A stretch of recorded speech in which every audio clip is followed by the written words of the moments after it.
Barakatah Yahweh. Barakatah Yahweh. Barakatah Yahawashi. Barakatah Yahawashi. Wa. Wa. Ha. Rakah. Rakah. Qudash. Double honor to the apostles, the elders, great millstone. Peace, blessings, and salutations to the elect. All right, and the brother Kazak, the brother behind the camera. All right, and today we're going to another lesson proving that the so-called Puerto Ricans are Hebrew Israelites. And we have more proof. Okay, pretty much, in this lesson we give credit to a brother. His name is Santos Ephraim Ventura, and basically, he was in his city in Puerto Rico, might I guess, and pretty much he saw a monument out there. All right, with this the monument here. You see, going from left to right, you have a so-called Taino Indian, which is an Ephraimite. All right, in the middle you have a so-called Negro, which that could be a Judite, a Benjaminite, or a Levite. All right, and to the right you have a Hibaro. All right, which is a native so-called Puerto Rican. Was pretty much the Hibaro. They were a mix of native Taino Indian descent, with so-called Negro descent, and also with so-called Spanish descent. Like the prophecy tells you, how Ephraim mixed himself among the people. Ephraim is a cake not turned. All right, and for you brothers that have been watching me and the elder Banyamyan for years, with the topic of the northern tribes, we went into the Hibaro before, and the word Hibaro is very similar to the word Abar, which is the Hebrew word for Hebrew, or Eber, which means from the past. And the Hibaro, they were the people that lived in the mountainous regions in Puerto Rico, or also the countryside. They pretty much live as farmers. A lot of them are poor, okay? But it's just more proof proving that they are Hebrew Israelites, man. So we're gonna cover the writings from this monument that the brother has sent to us. As you can see, it's 3 inscriptions, basically. All right, so we're gonna cover them all. The so-called Taino, the so-called Negro, and the so-called Hibaro. And we can start with the so-called Taino. All right. All right. It said the origin of the Taino Indian. The Tainos were pre-Columbian inhabitants of the Bahamas, Greater Antilles, and the north of the Lesser Antilles. These came from South America, from the mouth of the river Orinoco, passing from island to island, reducing or assimilating the older people, such as the Guanajatabees and the Guayayos. Hey, this is powerful. It said how the Taino came from South America. Now we know that when the northern tribes, the northern kingdom, came to the Americas, when they came to our Saref, they basically came to South America first. All right, and then they moved upward. Then they migrated to the islands. Then they came to Central America, and also moved up to Mexico and North America. All right, so it said they came from South America, so that's key, Such as the Guanajatabees and Ciguayos, whose cultures predate the arrival of the Tainos. The Taina language belongs to the Arawak linguistic family, which extends from South America through the Caribbean. The Tainos in Borican were organized in settlements where they constructed 2 types of habitaculos, or bohío, a circular housing of the inhabitants of the Yucaque, El Cane, bigger and rectangular. That was where lived in the Sasique and his family. Right, now they're speaking about the Arawak. Okay, now it says how they were basically a sect of the Arawak. They spoke the Arawakan language. Now we went into this before. You can do your own research. All right, we looked up the word Arawak. to see what the word Arawak means. Okay, and pretty much, we just typed in, how do you say the word meal in Hebrew? And the way you say the word meal in Hebrew is Arawaka. All right, Arawaka, which is very similar to Arawak. Okay, and some of the letters are different, but it's the same thing. Now, it says, what does the word Arawak means? Okay, now it says, a member of an Indian group who lived in the Bahamas and came from the South America, which your brother read that. Arawaks really means eaters of meal. And we looked it up. How do you say meal in Hebrew? It's Arawaka or Arawak. So Arawak really means eaters of meal. Arawak, a term meaning meal eaters, what was applied to the Lokono by their indigenous neighbors as a way to describe their culinary practice of using products from Maritia, flexusa, palm, as well as the edible root of the cassava. So basically, them being called the Arawak, that was because of the diet that they had. All right. And you have the word Araka. So you could say Arawaka or Araka, in the Hebrew, which means meal, allowance, ration, food, diet. Okay. So that's the point on that right there. And they're also speaking about the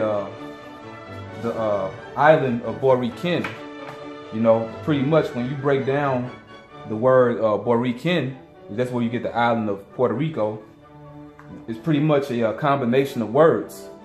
Okay. Now you have the word Bohio. It means round house. Okay. Now, the way that you say house in Hebrew is Bayat. Bayat. Okay. Which is, the way that they said it was Bohio. But you got to remember that they lost a lot of our language, They lost a lot of the language, but then they still retained a good bit of it at the same time. Okay? All right, now, also you have the word re. Like we said, we're breaking the word down. Bo-re-k. So you got the word re. It means valiant, valor, brave spirit, which pretty much it refers to like a chieftain or a chief.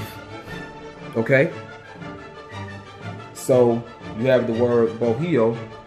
You got bo, which refers to a house. And you have re, refers to a chief. Okay. And actually, breaking down the Hebrew characters, dealing with the Hebrew alphabet, for the Ra character, it comes from the Hebrew word Rash, which means head. All right. It's like you have a chief, the leader of a nation. Okay. So you got the word Rash. So you have Bayath, Rash. So you got house, and you have head or leader, right? And then the last one is K. So you have Bo Re K. Now K, it means earth or land. Okay. Now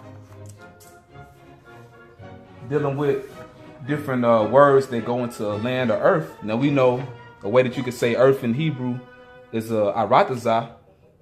You say earth or land. It can mean aratazah, but also, aratazah means land or earth.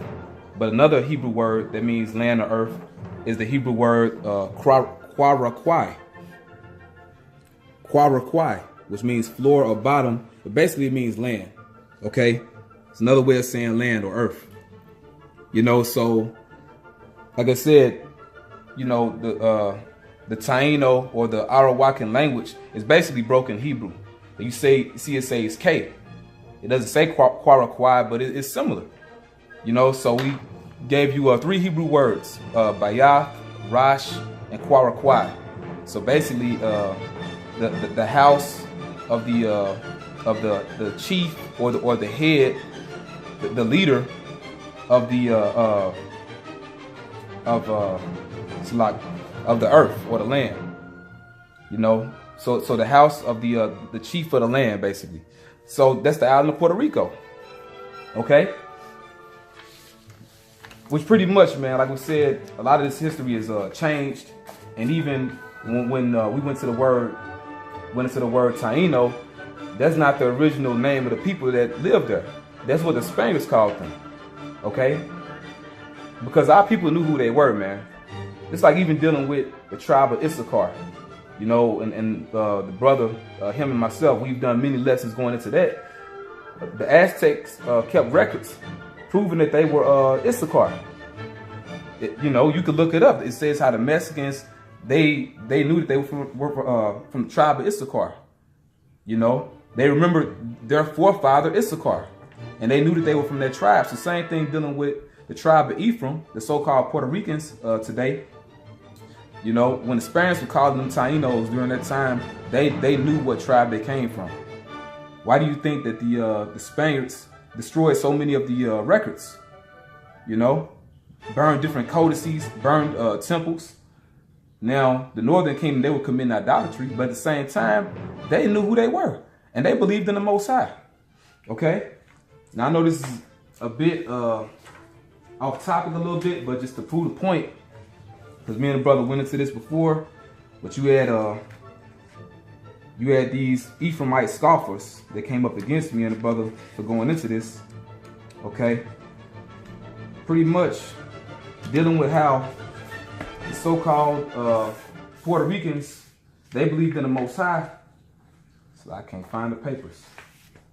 But they called the Most High Yah. All right? You brothers bear with me while I get these papers. Okay? Hey, can you speak for a minute? Yeah, come.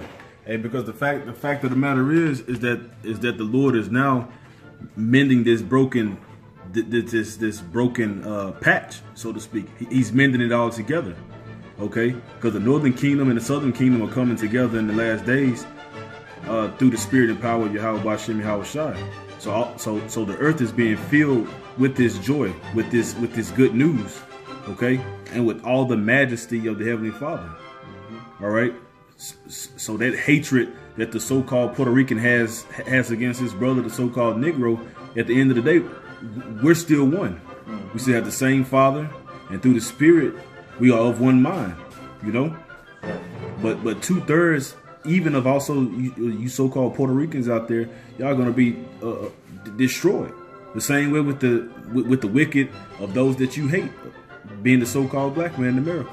You know, vete negro. You know, get out of here, nigger. You know, all of these so-called derogatory terms that the Northern Kingdom has toward their brother that was in chains. Okay, we all went into bondage. We just went into different locations. We all have the same Father, but we have different physical characteristics and different traits. You know, but at the end of the day, the Heavenly Father is going to save the elect of the 12 tribes of Israel. Right. And in entirety, the Heavenly Father is going to have the 12 tribes of Israel inherit a kingdom. You know, but everybody won't be able to get the first class ticket going there. Okay. Now I'll read a little bit here, because what we have here going into the Tainos, the Negro, and the Puerto Ricans, the statute is written in Spanish. Okay, and these are the originals written in Spanish. So we just filter that information through the so-called Google Translate, you know, and some of it is wrong, you know. Hey, but for the moment, until the brother find that, we can just read a little bit here, going into the Origen Indio Taino. Okay, let's go into the original Taino Indian. Okay, and the information will be kind of similar here, but I'll see if I can run through it pretty quick. It says, los taínos fueron habitantes precolombianos de las Bahamas, Antillas Mayores y el norte de las Antillas Menores. Estos provenían de América del Sur, específicamente de la desembocadura del río Orinoco, pasando de isla en isla, reduciendo o asimilando a los pobladores más antiguos, como los guanatajebeyes y los ciguayos, cuyas culturas son anteriores a la llegada de los taínos. ¿Okay? Así, este es un poquito de la historia de los llamados taínos. Se dice aquí, la lengua taína pertenece a la familia lingüística arawak, que se extiende desde América del Sur a través del Caribe.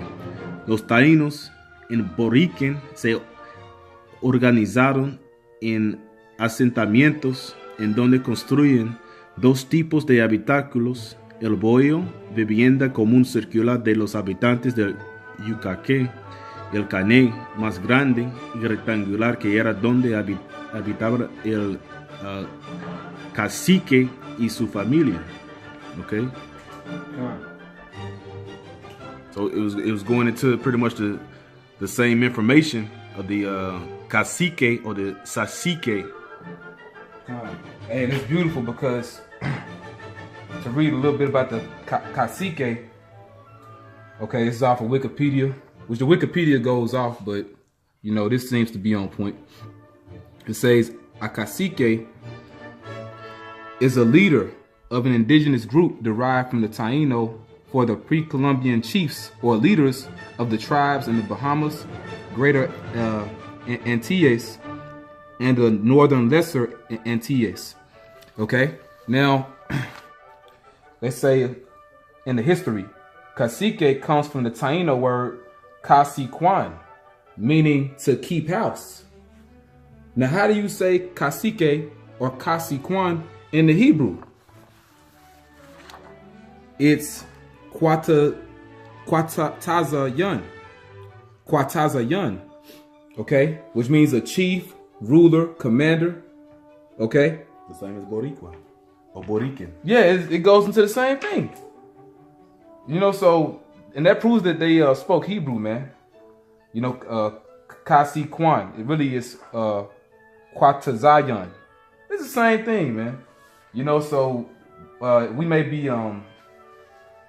it seems like we overstressing this subject, but it's really a big deal, man, because there's so many people out there that want to say that the Northern Kingdom are not the tribes. Damn near every day you have a new video popping up of guys saying that only the so-called Negroes are Israelites. So that's why through the Spirit, me and the elder, we magnify our office dealing with this topic, man. Because brothers really, they hungry for this information too. So you have scoffers that want to gainsay it, but then on the flip side, you got brothers that are being edified. Or we can read some more on that. Okay. The third paragraph. They develop a socio-political structure in which they were divided in four social classes: the Naborias, the Nitiainos, the Boiques, and the Sacique that governed. Each Sacique had its own domain that is known as Cacicazgo. So they're talking about the cacique again, you know? We just broke it down through the Spirit. So those were the leaders of the Tainos, okay? They had chiefs. Every island had a chief, all right? You know, so the island of Puerto Rico had chiefs. Cuba had chiefs, you know. There were chiefs in the Bahamas. There were chiefs on what's called Hispaniola, which, you know, pretty much that was called the island of Cascaya, which really, when you break that down, what they say is the mother of all lands, you know, which in the Hebrew, that would be Kwarakwai Ama, you know. You know, you have the word land and then you have mother. You know what I'm saying? So, hey, man, that's the point, man. It's really speaking for itself. You got it, Elder. Its main economic activity was agriculture, for which they built fields called conucos. They cultivated cassava, maize, mani, and pineapple, sweet potato, cotton, and tobacco. They also practiced fishing and hunting. The Taínos were excellent craftsmen, made baskets, ceramic pots, carved wood, spun nets, and made gold. The Taínos were diverted through dance, music, and ball game, the latter known as the batu, and was played in a space called the bate. They cultivated their religious beliefs among their main rituals. They staged sacred dances called aretos, accompanied by diverse instruments, mainly drums. It is estimated that at the time of the Spanish conquest, the largest settlements of Taíno population could reach up to 3,000 people each. The rigor of the work and the cruel process of submission on the part of the conquerors diminished the population and the Taíno culture until its disappearance. Right, and that's disinformation. You know, the so-called white man being the devil, lying, talking about settlements reached up to 3,000 when that was the tribe of Ephraim on the island of Puerto Rico. You know, and they're known for being fruitful. You know, Ephraim, Aparium means I am fruitful. You know, and then certain information you look at out there, it'll tell you that settlements would reach up to 1 or 2 million. So it wasn't 3,000, man. You know, and as far as the people, the so-called Taíno themselves, they're still here. The culture is just done away with. You know, they don't have everything dealing with that culture that they had. All right, but at the same time, they dealing with that culture that had parts of the truth, but that wasn't the whole truth. See, the whole truth is coming out now, who you are. You know that you're not a Taíno. And then some of you even know that was a name placed on you. It just means good people, you know, but that's not who you are. You know, you're the tribe of Ephraim, okay? You know, and dealing with how you believe in the Most High, it said you had sacred dances, okay? Now, me and the elder Banyam, we brought this out before, okay? You know, and the name of the document is called Taíno Mythology, okay?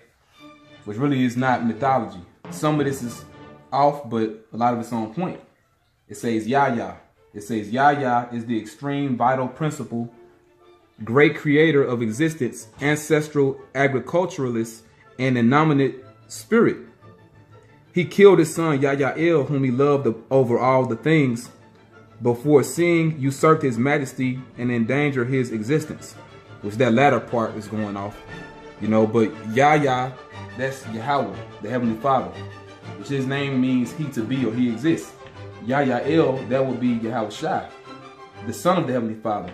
Yahawashi means he is the deliverer. And it said how Yahya loved his son Yayael over all the things. Well, that's in the scriptures, you know. How the father loved the son, you know.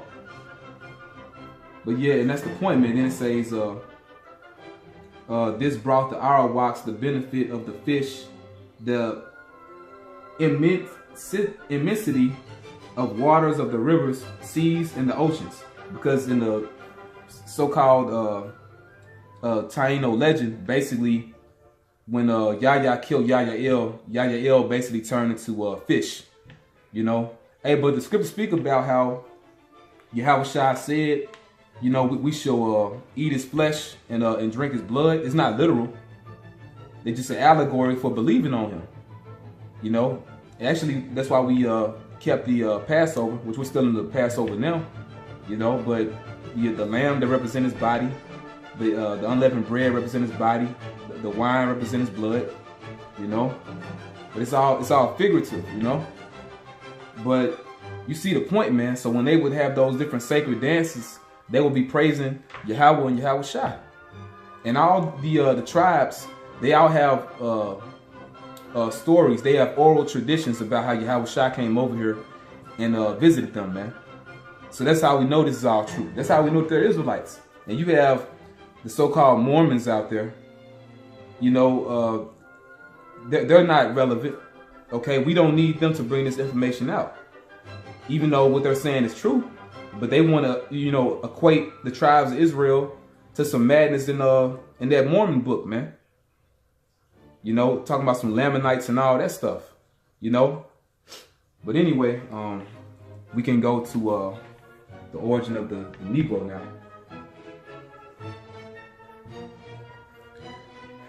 It says origin of the Negro. The majority of the black people who came to Puerto Rico did so as slaves. There are a few cases of those who have achieved their manumission and who therefore arrived as free men, belonging to diverse cultures, but their true origins in many occasions remain hidden under the classifications given by the Europeans. Oh man, that proved that they were Israelites. You know, hey, Esau kept their identity hidden. You know, and you had some of the so-called Negroes, Judah, Benjamin, Levi, that came to the islands from Spain and Portugal first, before they came from West Africa. You know, that's in the history. Okay? But we can read some more. Who rather took their place of boarding, not of birth. But to the extension of the slave trade, both in territory and time, many of the African ethnic groups were embarked first to Europe and then to the Americas. Throughout the centuries that hard it treats, they arrived at Puerto Rico slaves next to their owner, coming from other neighboring islands of the Caribbean or a firm coast or Louisiana.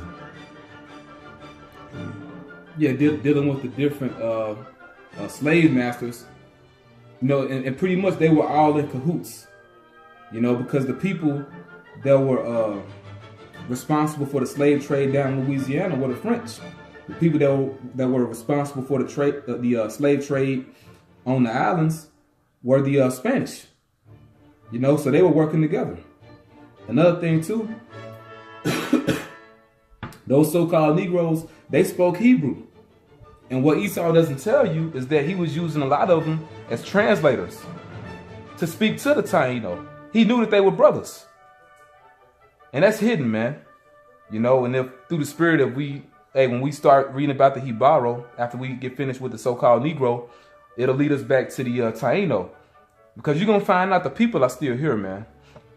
All right, but you got it out. Also arrived some who had managed to escape from nearby islands under the domination of other European countries and established themselves as free men, thanks to government provisions that gave freedom as long as they swear their fidelity to the monarchy and the Catholic faith. Yeah, so they had to convert. You know, pretty much they had to forsake their ways and assimilate. And it said they fled from surrounding islands. Yep. The same way enslaved Jake in the Americas did what? Fled up north. Yep. It's same thing, man. You know, they'll seek to seek to leave or escape that bondage. You know, so they'll leave from certain of the Bahamas or maybe Cuba, and you know they'll end up in Puerto Rico, fleeing bondage. You know, seeking freedom. You know, you got it out. It says, these slaves were established in the area of San Mateo de Crab, now known as Santurce. Their prolonged coexistence with the inhabitants of the island allowed their total integration, contributing important and abundant wealth to our culture and our language, as well as also contributed to the configuration of the Latin American race. Yeah, man. So what happened is a mixing, you know, through integration by Judah, Benjamin, and Levi coming to the island of Puerto Rico. They